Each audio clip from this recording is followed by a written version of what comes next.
The start of the war in Ukraine has added an additional layer of complexity to the problems that already existed in the Balkans in recent years. It is mostly because of the strong political influence which Russia had established across the region over the past decade, which was a result of the weakening presence of the European Union and the effective disappearance of its enlargement perspective.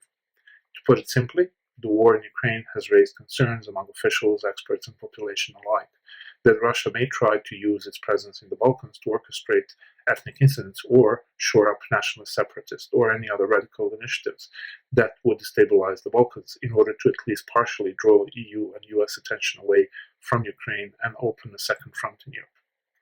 All Balkan countries are vulnerable to such Russian interventions, but especially Bosnia and Herzegovina, where Bosnian Serb leader Milorad Dodik in the past frequently used Russian support to promote his separatist agenda. Following the Russian invasion of Ukraine, there were even reports that Moscow has offered its support to Dodik in case he decides to move on with his threats to break the Serb-dominated entity of Republika Srpska away from the rest of the country, which could lead to new conflict in Bosnia and Herzegovina. Russia has also a strong presence in Montenegro and Serbia, which it could use to further destabilize the situation there. Some local and international officials believe that fast-track NATO membership for Bosnia and Herzegovina and Serbia, the two Balkan countries that are still not in the alliance, could guarantee safety in the region. Others, however, point to the fact that NATO membership has not fully stabilized the situation in Montenegro or in North Macedonia as it was expected. According to the second school of thought, any push for NATO membership for Bosnia and Herzegovina and Serbia could even provoke Russia and or pro-Russian groups in the region to try to destabilize the Balkans. One obvious and much safer solution for the long-term stability of the region would be a revival of concrete and relevant EU enlargement perspective for the Balkans, but unfortunately EU decision makers so far only talk about it, but do very little. The Russian aggression against Ukraine has raised a lot of questions, has posed a lot of threats and risks for all the countries of Europe. There should be no more hesitation that there is a revival of the Cold War between an aggressive dictatorial Russia or despotic Russia and the Western liberal democratic regimes. We have also an increased Russian threat in the Western Balkans by proxy countries like Serbia. We have problems linked with that in Bosnia and Herzegovina, Kosovo, and Montenegro.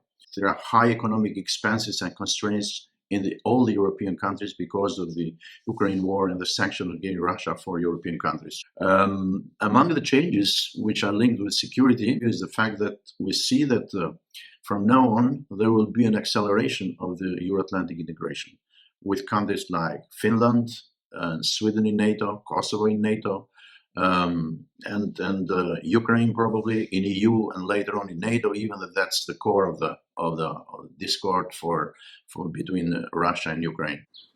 The war in Ukraine changed the situation in terms of political and societal priorities of the Western Balkan countries.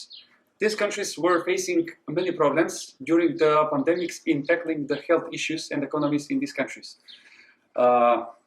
The war in Ukraine is having a big impact on the economy and energetic supplies of the countries of Western Balkans, which directly affected the prices of food and commodities. These countries joined the EU package of sanctions against Russia, but at the meantime, Russia is one of the main sources of energy for these countries. This is evoking Eurosceptic feelings because of the price these countries should pay, and there is no promise for something in return. The images coming from the war-torn Ukraine and of the flows of refugees heading to the neighboring EU countries cannot but remind everyone in the Balkans of their own wars from the 1990s. Naturally, these memories bring the fear of Ukrainian conflict spillover to both locals and foreign observers, and it's no wonder, given feeble security arrangements in the region, lack of sustainable post-war reconciliation achievements, ongoing provocative rhetoric coming from Russia, a significant support of Russian position by mainly Serbian population in the region, and plenty of pro-Russian agents there, both sleeping and evident. For Russia, who nowadays challenges not less than global security, this might serve as a perfect background for stirring up EU's Balkan neighborhood. Nevertheless, there are a few factors that might very well curb any such potential efforts. The EU is following the situation in the Western Balkans very closely, and as part of its efforts to strengthen its presence there, the EU has deployed extra personnel to the EU-LEX mission in Kosovo. Also, 500 additional troops joined the EU peacekeeping operation in Bosnia and Herzegovina, bringing the total to 1,100 persons.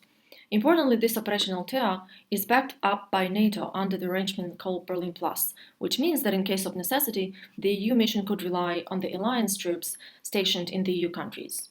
These actions might not seem too impressive, but they are sending clear signals to Russians, but even more importantly, to local controversial leaders such as Aleksandar Vučić of Serbia and Bosnian Serbs leader Milorad Dodik.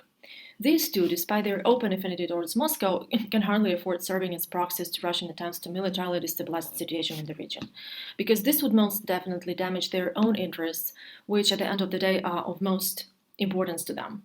And recently intensified diplomatic pressure from the US is aimed at additionally discouraging them from cooperating with Russia.